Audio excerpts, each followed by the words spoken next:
Blue கலர்ல நம்ம வீடு வாசல் எல்லாம் ஒரு டேப் இருக்கு. அதுக்கு பேரு மோடி குழாய்னு பேரு, மோடி தண்ணி அப்படின்னு பேரு. குழாய் போடுறது மோடி, அந்த குழாய்க்கு வரி போடுறது திமுக ஸ்டாலின். குழாய் போட்ட புண்ணியம் 10 பைசா இல்லாம, லஞ்ச லாவண்யம் இல்லாம வீட்டுக்கு தண்ணீர் குழாய் போட்டு போயிட்டார் நரேந்திர மோடி.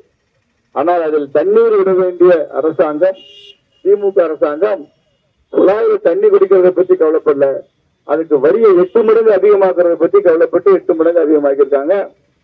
அவ்வளவு உச்சபட்ச வரி கொள்ளை.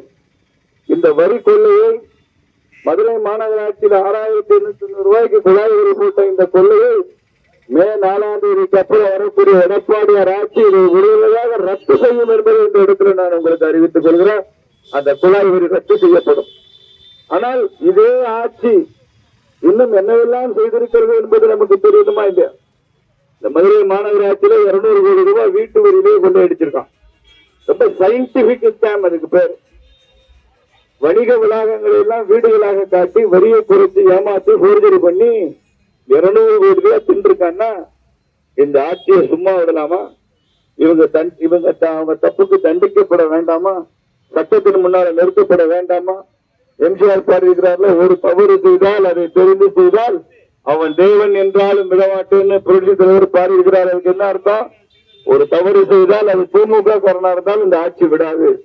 உரிய நேரத்தில் உரிய இடத்தில் அவர்கள் சட்டத்தின் மூலமாக தண்டிக்கப்படக்கூடிய நிலைமை வரும் என்று சொல்கிறார்.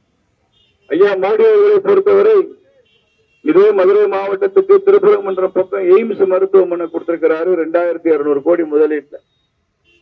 பக்கத்துல 50 கிலோமீட்டர் சாத்தூர்ல மறுபடியும் 2300 கோடி ரூபாய்க்கு ஒரு மெகா ஜவுளி பூங்கா சிப்காட்ல 950 ஏக்கர்ல கட்டப்பட்டு வந்து கொண்டிருக்கு.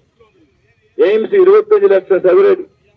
இந்தியாவில் இருக்கிற எய்ம்ஸ்லயே டெல்லிக்கு அப்புறமா 900 படுக்கை வசதிகளை கொண்டு 2வது பெரிய எய்ம்ஸ் மதுரையில தான் அமைக்கப்படுகிறது. அதை கேட்டு பெற்றது எடப்பாடியாருடைய ஆட்சி.